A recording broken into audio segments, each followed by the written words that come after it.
안녕하세요. 노박입니다. 리스본행 야간 열차입니다. 페터 비에리는 파스칼 메르시어라는 필명으로 소설을 쓰는 철학자예요. 저는 이분의 글을 좋아해서 한국어로 번역되어 출간된 책은 다 가지고 있어요. 절판이 된 책은 알라딘 중고서점에서 찾아서 구입할 정도로 좋아합니다. 리스본행 야간 열차는 영화로도 제작이 되었는데 영화는 보지 않았어요. 소설을 영상으로 어떻게 옮겼을까 하는 호기심조차 생기지 않았어요. 왜냐하면 이 책에서 제가 매력을 느낀 점은 영상으로 표현될 수 있는 것이 아니라고 생각을 했기 때문이에요. 리스본행 야간열차. 이 소설의 시작은 고전 문학을 가르치는 그레고리우스가 한 여자를 만나면서 시작이 됩니다. 그레고리우스는 여자가 다리에서 뛰어내릴 거라고 생각을 해요. 그래서 그녀를 말리죠. 그녀는 자신이 기억해야만 하는 전화번호를 잊지 않기 위해서라고 변명하며 그레고리우스의 이마에 전화번호를 적어요. 그리고 수업에 가야 한다는 그레고리우스를 따라 여자는 그의 수업에 들어가게 되죠.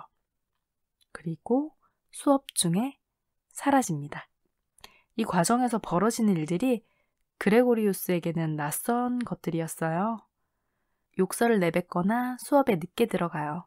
평소라면 그냥 넘어가지 않았을 만한 문장에 대해서도 지적을 하지 않아요. 그레고리우스는 감정적 동요를 겪고 있어요. 그리고 결국 그는 학교에 대한 자신의 감정, 생각을 정리하고 학교를 나옵니다. 이 과정이 13페이지 정도예요. 한 장면을 가지고 질질 끌지 않아요. 그래서 분량에 비해 많은 내용을 담고 있다는 생각을 했지 긴장이 늘어져서 지루하다는 생각을 하지는 않았어요. 터닝포인트를 아시나요? 혹시 터닝포인트를 경험하신 분이 있으실까요? 저는 있어요. 일본에 1년 머물렀던 그 선택과 그 과정이 저에게는 터닝포인트예요. 물론 돌아온 후에 제 삶이 극적으로 바뀌지는 않았어요. 다만 가치의 기준이 달라졌고 선택의 방향이 달라졌어요. 그 1년 동안 만났던 사람들이 그동안 제 삶에서 만났던 사람들보다 더 다양한 삶의 모습을 저에게 알려주었거든요. 그래서 저는 이 부분을 읽을 때마다 제 경험이 생각이 나요. 그레고리우스처럼 극적인 어떤 순간이 있지는 않지만 그동안의 나와 다른 선택을 하는 내가 되었구나 하는 생각을 하게 되는 그런 순간이 있었거든요. 그레고리우스에게 있어서 학교에서 떠난다는 행위는 단순히 그 장소를 벗어난다는 의미가 아니에요. 그것은 지금까지의 자신, 일상과 헤어진다는 것을 뜻해요. 과거와 현재의 나에서 벗어나 다른 사람이 된다는 것을 뜻한다고 저는 생각을 했습니다. 그럼에도 사람이 뭐 그렇게 쉽게 바뀌나요?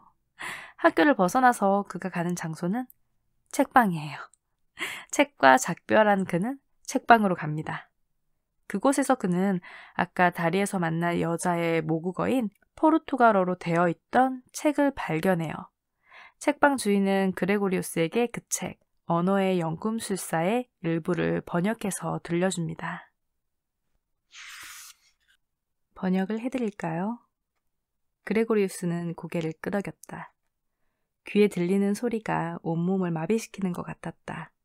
그 글은 오직 자신만을 위해, 그것도 모든 것이 달라진 이날 오전을 위해 쓰였다는 생각이 들었다.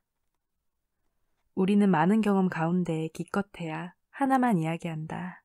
그것조차도 우연히 이야기할 뿐 그 경험이 지닌 세심함에는 신경 쓰지 않는다. 침묵하고 있는 경험 가운데 알지 못하는 사이에 우리의 삶의 형태와 색채와 멜로디를 주는 경험들은 숨어 있어 눈에 띄지 않는다. 그러다가 우리가 영혼의 고고학자가 되어 이 보물로 눈을 돌리면 이들이 얼마나 혼란스러운지 알게 된다. 관찰의 대상은 그 자리에 서 있지 않고 말은 경험한 것에서 미끄러져 결국 종이 위에는 모습만 가득하게 남는다. 나는 이것을 극복해야 할 단점이라고 오랫동안 믿어왔다. 그러나 지금은 이런 혼란스러움을 인정하는 것이야말로 익숙하면서도 수수께끼 같은 경험들을 이해하기 위한 왕도라고 생각한다. 이 말이 이상하고 묘하게 들린다는 것은 나도 잘 알고 있다. 하지만 이렇게 생각을 하고 나서야 깨어있다는 느낌, 정말 살아있다는 느낌이 든다. 이건 서문입니다. 주인은 이렇게 말하고 책장을 넘기기 시작했다. 책의 서문을 듣고 그 책을 사려는 그레고리우스에게 책방 주인은 리스본에서 샀다며 책을 선물로 줍니다. 그레고리우스의 관심은 이제 이 책의 저자 아마데우 드 프라두로 옮겨가요. 어제까지 학교에서 수업을 하던 교사가 이제는 포르투갈어로 된 책을 번역하며 리스본행 야간 열차를 타고 아마데우 드 프라드의 행적을 찾는 여행을 떠나게 됩니다. 한 사람이 다른 사람의 행적을 찾아가면서 자신의 과거, 삶, 일상, 선택, 자기 자신의 진정한 모습에 대해 알아간다는 것. 그것이 바로 이 책에 담긴 내용이에요. 페터 비에리의 교양 수업을 보면 그가 추구하는 문학을 알 수 있는 부분이 나와요. 인물들의 생각, 느낌, 바람이 서술적으로 표현되어 독자들이 그 과정을 이해할 수 있어야 할 것. 문장의 아름다움보다 내용을 전달하는 언어의 정확성이 중요함.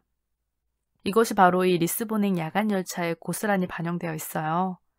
사람의 삶을 들여다보면서 그 사람이 어떤 생각을 하고 어떤 감정을 느끼고 어떤 상황에 살며 그로 인해 어떤 선택을 내리고 그 결과는 어떠했는지를 알 수 있는 유일한 장르가 저는 책이라고 생각을 해요. 영상으로 상황을 보여줄 수는 있지만 표정으로 그 사람의 심리를 보여줄 수는 있지만 사람의 생각은 독백으로 직접적으로 드러내지 않는 한 알 수 없다고 생각을 하거든요. 한계가 있다고 생각을 해요. 그래서 이 점이 바로 제가 여러 이야기 장르 중에서 책을 사랑하는 이유입니다. 리스본행 야간 열차를 읽으면서 그레고리우스와 아마데우 두 사람의 삶과 생각, 그들의 선택뿐만 아니라 그들 주변 사람들에 대한 것까지 접하면서 뭐랄까 정말 나와는 다른 삶의 모습을 가진 사람의 인생이구나.